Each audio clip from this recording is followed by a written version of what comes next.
नमस्ते, कैसे हैं आप सब लोग? मैं प्रीति हूँ और मैं बताती हूँ लॉ ऑफ अट्रैक्शन के बारे में।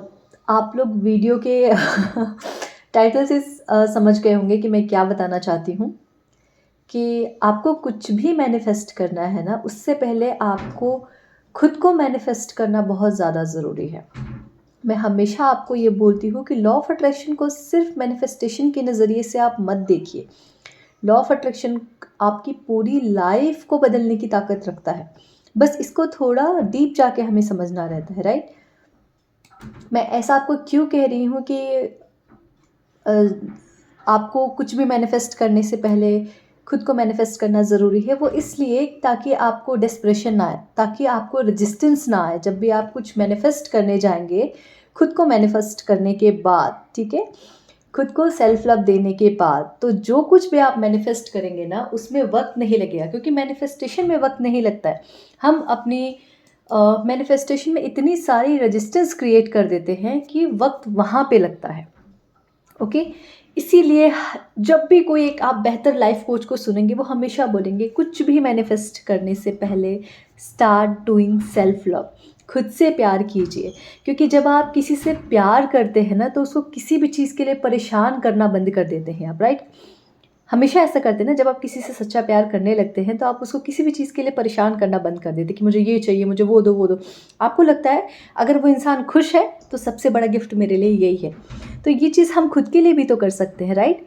कि अगर मैं खुद को प्यार देती हूँ, मैं खुद से प्यार करती हूँ, मैं मेरी खुशियों का ख्याल रखती हूँ, तो कोई भी मैनिफेस्टेशन अगर मेरी डिले भी हो रही है, ठीक है, तो उसके लिए मैं खुद को परेशान नहीं करूँगी। मैं ये सोचूंगी नहीं, मैं ये डेस्परेट नहीं होंगी कि वो कब आएगा, अभी तक क्यों नहीं आ रहा है, मैं कुछ नए तरीके से मैनिफेस्ट करती हूँ, कोई और टूल्स टेक्निक्स लगाती हूँ। नहीं, मैं उस जर्नी को, उस मैनिफेस्टेशन की जर्नी को एंजॉय करूँगी।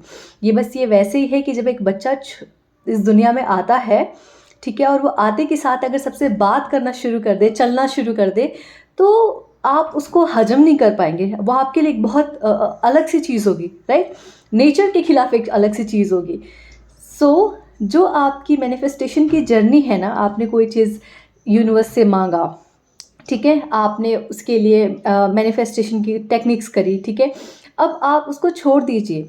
आस्क, बिलीव, आपने मांगा है, ठीक है, यकीन कीजिए कि वो आपके पास आएगा, और रिसीव कीजिए। Ask, believe and receive. Okay, कि आपने अगर कुछ मांगा है तो आपको मिलेगा ही मिलेगा। लेकिन ये इतना फेथ तब आता है ना, जब आप सेल्फ लव शुरू करेंगे, जब आप खुद को मैनिफेस्ट कर लेंगे कि मैनिफेस्टेशन ही तो है, ये एक चीज़ ही तो है, ये कहीं ना कहीं मेरी ज़िंदगी में वापस आ जाएगी, राइट? लेकिन इस एक मैनिफेस्टेशन की वजह से मैं खुद के जो वाइब्रेशन है ना, जो मेरी खुद की एनर्जी है, मैं उसको डाउन नहीं कर सकती हूँ। ये मैनिफेस्टेशन इतना भी ज़रूरी नहीं है कि इससे मेरी एनर्जी को डाउन कर दे, राइट? सो जब आप सेल्फ लव करना शुरू करते हैं, जब आप खुद को जानना शुरू करते हैं, तब आपके लिए बाकी चीज़ें उतनी इंपॉर्टेंस नहीं रखती हैं। आपका खुश रहना, आपका अलाइनमेंट में रहना ज़्यादा ज़रूरी है, और अलाइनमेंट में रहने से ही तो आपके सारे मैनिफेस्टेशन होते हैं ना। आप जितना ज़्यादा अलाइनमेंट में रहेंगे, जितना ज़्यादा मेडिटेटिव स्टेट में रहेंगे, जितना ज़्यादा आप थॉटलेस होने की कोशिश करेंगे, उतनी ही बेहतर चीज़ों को आप अपनी ज़िंदगी में मैनिफेस्ट कर पाएंगे। कुछ ऐसी चीज़ें भी होंगी जिसको आप चाहते नहीं होंगे, मतलब आपने सोचा नहीं होगा कि वो भी आ सकता है क्या, वो भी आप अपनी फिजिकल रियलिटी में उसको देख पाएंगे, उसको अपनी ज़िंदगी में मैनिफेस्ट होते हुए देख पाएंगे। मैं हमेशा बोलती हूँ कि जब आप एक हाई वाइब्रेशन में रहते हैं, तो उस हाई वाइब्रेशन की जितनी भी अच्छी और बेहतरीन चीज़ें हैं, यूनिवर्स सब आपको गिफ्ट के तौर पे आपकी ज़िंदगी में देता है, रिवॉर्ड के तौर पे आपकी ज़िंदगी में देता है। और वो आपसे सिर्फ इतना ही मांगता है कि आप खुश रहिए, क्योंकि ये जो ज़िंदगी हमें ईश्वर ने दी है ना, ये सिर्फ खुश रहने के लिए दी है, अलाइनमेंट में रहने के लिए दी है, उसे याद करने के लिए दी है, और ग्रेटफुल होने के लिए दी है। बट हम ये सारी चीज़ें छोड़ के हम सिर्फ परेशान होते हैं, हम सिर्फ परेशान होते, और ये जाने बगैर, ये सोचे बगैर कि हम जितना परेशान होंगे हम उतनी ही परेशानियां अट्रैक्ट करेंगे।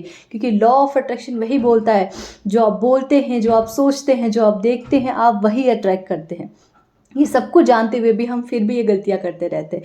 तो कोशिश कीजिए, आज से इस वीडियो को सुनने के बाद, देखने के बाद, ये कोशिश कीजिए कि अब कुछ भी हो जाए, मैं हर दिन एक नया स्टेप लूँगी। अगर आज मैं सुबह उठते के साथ खुद को ये प्रॉमिस करती हूँ कि मैं हैप्पी रहूँगी, क्या पता मैं ब्रेकफास्ट तक भी नहीं रह पाऊँ, राइट? मैं फिर कोशिश करूँगी, क्या पता कल मैं ब्रेकफास्ट तक टिक पाऊँ कि मैं हैप्पी रहूँ, उसके बाद क्या पता मैं लंच तक टिक पाऊँ। है ना? लेकिन हर दिन खुद को एक प्रॉमिस देना पड़ेगा कि मुझे खुश रहना है, मुझे अलाइनमेंट में रहना है। मेरा अलाइनमेंट में रहना ही मेरे सारे मैनिफेस्टेशन की है। मेरे अलाइनमेंट से ही मेरे सारे मैनिफेस्टेशन जुड़े हुए हैं। तो क्यों ना मैं खुश रहना शुरू कर दूँ, क्यों ना मैं अलाइनमेंट में रहना शुरू कर दूँ, क्यों ना मैं मेडिटेशन करना शुरू कर दूँ और क्यों ना मैं ग्रेटफुल होना शुरू कर दूँ और क्यों ना मैं खुद से प्यार करना शुरू कर दूँ। क्योंकि मेरा जितना खुद के साथ जुड़ाव होगा वो सारे मैनिफेस्टेशन मेरे ही थ्रू तो है ना। तो जितना ज़्यादा मैं खुश रहूँगी, जितना ज़्यादा मैं खुद से प्यार करना शुरू करूँगी, जितना ज़्यादा मैं खुद को और दूसरों को एप्रिशिएट करना शुरू करूँगी, उतनी ही बेहतरीन चीज़ें, उतने ही बेहतरीन रिवॉर्ड्स मैं मेरी ज़िंदगी में अट्रैक्ट करूँगी।